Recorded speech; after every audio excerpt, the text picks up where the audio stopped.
ကဲဒီနေ့တော့နောက်ထပ်ဖုန်းတစ်လုံးကျွန်တော် unboxing ထုတ်လုပ်မှာပေါ့နော်တော်တော်များများလဲ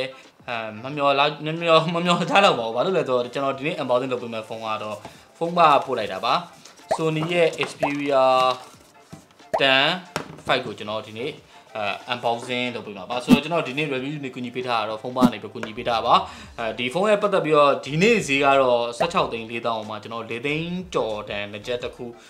သူလက်ဆောင်ရတယ်လို့သိရတယ်ပေါ့နော်ဆိုတော့တခြားဘယ်ရက်တွေမှာအခု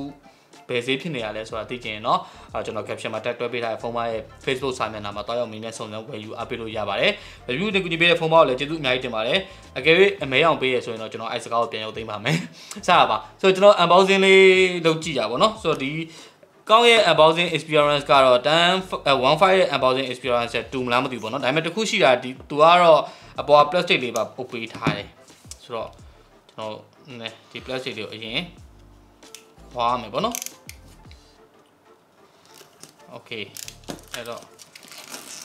ဆွဲလိုက်မယ်မြန်ဆန်ဆန်လေးပဲပြီးတော့ဒီမှာကျွန်တော်တို့ဟုတ်တယ်ဟို15တုံးကပုံစံပဲသိလား1 Mark 5ပေါ့နော်ဒါ10 Mark 5ဘာကြောင့်ကျွန်တော်ဒီဖုန်းကို unboxing လုပ်ဖို့သူ့စီကတောင်းလိုက်တာလဲဆိုတော့ time run ပါညာပါတယ်ပေါ့နော်ဆိုတော့ run အကယ်၍ clean ကျင်တယ်ဆိုလဲတခုဖြစ်နေဖုန်းပါ clean ပေးပါတယ်ဘာကြောင့်ကျွန်တော်ဒီဖုန်းကိုသူ့စီက unboxing လုပ်ဖို့တောင်းလိုက်တာလဲဆိုတော့ Sony ဖုန်းတွေကအများသောအားဖြင့်ကျွန်တော် flagship တွေပဲ unboxing တွေ review လုပ်ပြတာများတယ်ဒီလိုမျိုး mirror တွေကကျွန်တော်ကိုယ်တိုင်ကတိတ်မတန်ဘူးလို့ခံစားထားတဲ့အတွက်ယူဆထားတဲ့အတွက်ကျွန်တော်မလုပ်ဖြစ်တာပေါ့နော်ဒါပေမဲ့ဒီနှစ်ကျတော့အခုဒီ16သိန်း4တောင်းဝန်းကျင်မှာကျွန်တော်4သိန်းကျော်တဲ့နှစ်ချက်တစ်ခုပြင်ရမယ်အဲ့တော့ဖုန်းကဟိုတွက်လိုက်မယ်ဆိုရင်12သိန်းကျော်လောက်ပဲကြာမယ်ဆိုတော့သူ့ဟာနဲ့သူလည်းမစိုးဘူးနောက်ပြီးတော့ Sony fan တွေအနေနဲ့လည်းသိန်း30သိန်း40တဲ့ flagship တွေမကင်နိုင်ဘူးဗျာများသောအားဖြင့်ကျွန်တော်ကိုယ်တိုင်တော့မကင်နိုင်ဘူးပေါ့နော်အဲ့လိုအချိန်မှာတခြား option တစ်ခုအနေနဲ့သူထုတ်ထားတဲ့ mirror phone တစ်လုံးကဘယ်လောက်အထိအတိုင်းအတာတစ်ခုထိအဆင်ပြေမလဲဆိုတာသိချင်လို့ပေါ့နော် okay ကျွန်တော်အာဂျောရှင်နာနဲ့စပြီးတော့ဖောက်လိုက်မယ်ဆိုတော့ကိုစိုးနိုင်ကတော့ခဲအောင်လေးပါပယ်လေးပေါ့နော်အဲ့တော့ကျေးဇူးတင်ပါတယ်ဆိုတဲ့စကားကိုမယုံသိမ်းပါဘူးကျေးဇူးတင်ပါတယ်ဆိုတော့နည်းနည်းလေးလှတယ်ဗျဆိုတော့တခြားတွေစက်ကြည့်ဖို့လုပ်နေတာတခြားဘာမှမပါတော့ဘူးတဲ့မှာဒီမှာဒါပဲပါတယ်ကိုစိုးနိုင်လို့ပြတ်သားချက်ကပေါ့နော်ဘာမှမပါတော့အဲ့တော့ဖုန်းပဲတန်းကြည့်အောင်ပဲအားလုံးလည်းအများကြီးဖုတ်လို့မရတော့ဘူးဆိုတော့ဒီကောင်လေးက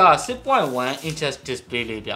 6.1တက်လက်မှာပေါ့နော်ဒါပေမဲ့ 21:9 ratio ချိုးထားတဲ့အတွက်သူ့ရဲ့ Apple အောက်ကိုနေကဘဇယ်ကပါနေသေးတဲ့အတွက်နည်းနည်းဖုန်းကရှင်းမြောလေးဖြစ်တယ်ဒီနောက်ကျောဘက်မှာ glass လားမသိဘူးပေါ့နော်ဒါပေမဲ့ဘေးဘက်ကတော့ plastic frame ကိုပဲသူသုံးပေးထားတာဒီရောင်လေးကတော်တော်လေးလှတယ်ပေါ့နော်ဆိုတော့ဒီမှာ lavender blue လား lavender ပေါ့နော်လက်ထက်မှာ100ကိုင်းလို့ကောင်းတဲ့ site ကလေးတော့ဖြစ်တယ်ပေါ့နော်ဟို Xperia 15နဲ့ကျွန်တော်တစ်ချက်ရှင်းပြလိုက်မယ်ဆိုတော့ဒီမှာပေါ့နော်ဆိုတော့ဒီဟာ15ကနည်းနည်းလေးပိုရှည်တယ်နောက်ပြီးတော့15ကဒီ bezel တွေက flat ပိုဖြစ်တယ်ပေါ့နော်ဒီကောင်လေးကြတော့ဒီ bezel တွေကိုနည်းနည်းလေးပြန်လုံးပေးထားတယ်ဆိုတော့ဒီဟာလက်ထက်မှာနည်းနည်းကင်တာကြာရင်ဒီလက်လေးနာတယ်ပေါ့နော်ဒါတော့21ဆို9 ratio ချိုးပေးတာဒါကလက်ထက်မှာကင်တာနည်းနည်းကြာရင်တော့မှပဲတိတ်လက်အာရုံတိတ်တော့မှမဟုတ်ဘူး okay အဲ့တော့ကျွန်တော်တို့ဒီမှာ phone setup လေးတစ်ချက်လုပ်ကြည့်အောင် haptic ကတော့မမိပါဘူး Xperia 15က haptic က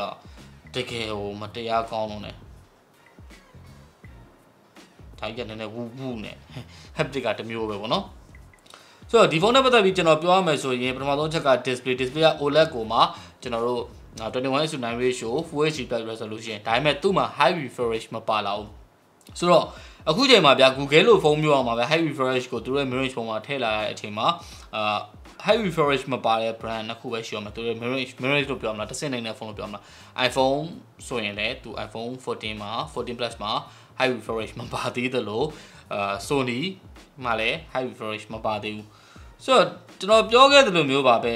ဒီဖုန်းကအရင်တန်နေမဲ့ဖုန်းမဟုတ်ပင်မဲ့သူ့ရဲ့အမာခံ fan တွေအတွက်ဆိုရင်တော့ရွေးချယ်စရာ option တစ်ခုရှိမဲ့ဖုန်းဆိုတာတော့သိချတယ်ဆိုတော့ display လေးကတော့ OLED panel သုံးပေးထားတဲ့အလျောက်ဒီမှာတော်တော်လေးကိုတော့ဟိုဆူတောက်ကလေးတော့ဖြစ်တယ်ဒါတော့မှ Full HD resolution ပဲပေါ့နော်အဲ့တော့ဒီမှာ flicker ထလားမထလားကျွန်တော်တစ်ချက်ကြည့်လိုက်မယ်flicker တော့မထဘူးပေါ့နော်ဆိုတော့အဲ့မျိုးလေးတွေပေါ့နော်ကျွန်တော်ဗဇက်ကပြောလို့ အစင်မပြေတဲ့ဟာမျိုးတွေတချို့သူကောင်းအောင်လုပ်ပေးတဲ့ဟာလေးလည်းရှိသေးတယ်ဒီမှာ image quality မှာကျွန်တော်တို့original mood နဲ့ standard mood ဆိုရင်နှစ်မျိုးထားပြန်เนาะ original mood ကနည်းနည်းလေး faithfully display original color ကိုနည်းနည်းလေးသူဟိုနည်းလုပ်ပေးရပေါ့เนาะပိုပြီးအသားပေးရနောက် standard mood ကတော့ကျွန်တော်တို့brightland color ရဲ့ပို့ဆိုပို့တောက်တဲ့ဟိုတင်ဖြစ်လိမ့်မယ်ပေါ့เนาะပြီးတော့ကျန်တဲ့ဟာမှာကျွန်တော်ခုနကပြောသလိုမျိုးပဲ high refresh ပါညာမပါတော့ဘူးပြီးတော့သူ့မှာသုံးပေးထားတာ Snapdragon 695 SoC ကိုသုံးပေးထား Snapdragon 695ကတော့ကျွန်တော်ကြိုက်တဲ့ chip ထဲမှာပါတယ်ကြိုက်တဲ့ chip ထဲမှာပါတယ်ဆိုတိုင်းလည်းကျွန်တော်ကဟို695ကိုကောင်းတယ်လို့ပြောနေရမှာမဟုတ်ဘူးတူအဲ့တာမယ်ပိုင်းနဲ့ဟိုနေတာမယ်ပိုင်းအရင်မပူတယ်လို့ mirror phone တွေထဲမှာသုံးလို့အဆင်ပြေ chip ထဲမှာပါတယ်ဒါပေမဲ့အခုဈေးကွက်ထဲမှာရှိနေတဲ့ price performance ကောင်းတဲ့ဖုန်းတွေနဲ့ရှင်တော့ Sony ကတမျိုးကွဲထွက်သွားမလိမ့်မယ်အဲ့အတွက်ကြောင့်ဒီဖုန်းကကျွန်တော်ကြိုပြီးပြောချင်တာ price performance ကောင်းမယ်ဟိုဖုန်းပဲဝယ်မှာပေါ့ဒီဖုန်းပဲဝယ်မှာပေါ့ဆိုတဲ့သူတွေ comment မှာမှန်းလို့ရပါတယ်ဝယ်ပါအဲ့လိုဖုန်းတွေပဲဝယ်ပါဒါပေမဲ့ဒီဖုန်းကသူသွားထားတဲ့ target ကရှင်းပါတယ် Sony ရဲ့အမာခံတွေဖြစ်ရမယ်နောက်တစ်ချက်က price performance ကိုမကြည့်ဘဲနဲ့အများကြီးမသုံး15သိန်း16သိန်းဆိုတာကျွန်တော်ဒေါ်လာ900ဝန်းကျင်တော့သုံးမယ်ဆိုတဲ့သူတွေအတွက်သူရည်ရွယ်ထားတာပေါ့နော်ဆိုတော့ camera ဘိုင်းမှာတော့ triple camera setup နဲ့ပဲtele ပါလာတယ် ultra wide ပါလာတယ် main sensor ပါလာတယ်ဆိုတော့ sensor 3မျိုးကကျွန်တော်တို့ Sony ရဲ့ camera ထုတ်တဲ့ brand ပဲဆိုတော့ဖုန်းတွေထဲမှာဘယ် camera သုံးအောင်လဲဆိုတော့သူကောင်းကောင်းကြီးသိပါတယ်အဲ့တော့ကျွန်တော် camera လေးနည်းနည်းဆန်းရိုက်ကြည့်လိုက်အောင် yes တခုပဲဗျ computational photography ကိုဒီထက်တော့ပိုကောင်းစေချင်တာပေါ့နော်သူလုံးဝ hardware ကြီးကိုပဲအားကိုးတာမျိုးကနည်းနည်းလေး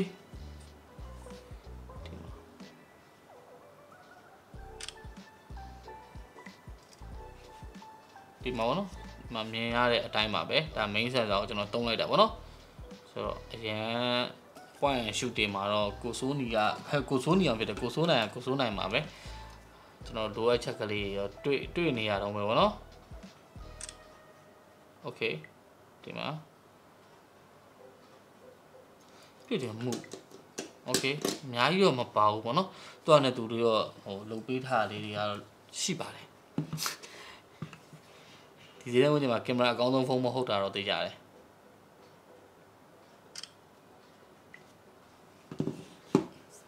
ဒီမှာ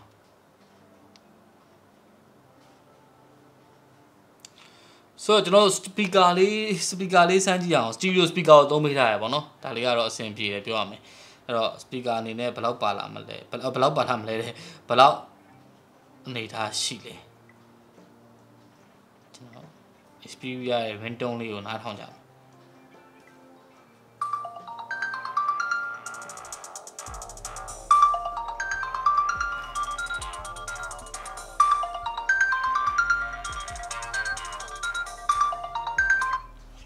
မစိုးဘူးဗျ front facing stereo speaker ဖြစ်တဲ့လောက်ကျွန်တော်ဖုန်းကိုဒီလိုပဲသုံး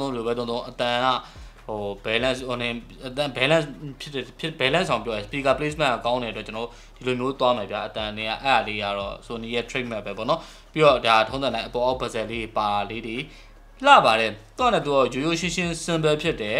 ဟိုလက်ထဲမှာကန်ရတယ်ပြောရမယ်ဆိုပို့နေပြောရမယ်ဆို Xperia 1 Mark 5ထက်တောင်ကျွန်တော်နည်းနည်းလေးပို့သဘောကျရဲသူ site ကြောင်းရယ်နောက်ပြီးတော့ဒီ back up frame လုံးပေးထားတယ်ပေါ့နော်ပြီးတော့ battery အနေနဲ့ဆိုရင်တော့ 5000 mAh ပါလာမယ်တခုရှိတာကဒီဖုန်းကိုဘယ်လောက် charge နဲ့အားသွင်းလို့ရလဲဆိုတော့ Sony ရဲ့ official site မှာမပြောထားတဲ့အတွက် USB PD 2.0 support လုပ်ထားရဆိုတော့ကျွန်တော်အထင်ပြောမှဆို18 watt လောက်တော့ဖြစ်လိမ့်မယ် maximum 21 watt ပေါ့နော်ဆိုတော့ဘာပဲပြောပါကျွန်တော်ဒီ Xperia 1 Mark 5ရဲ့ review လေးကမကြခင်လာပါမယ်ဒီကောင်လေး review ပြီးသွားပြီဆိုတာနဲ့တပြိုင်တည်းဒီ Xperia 10 5ကလည်းကျွန်တော် review လုပ်ဖို့ရှိပါတယ်လို့ပဲပြောရင်အဆုံးထိကြည့်ပေးလို့ကျေးဇူးအများကြီးတင်ပါတယ်ဗျ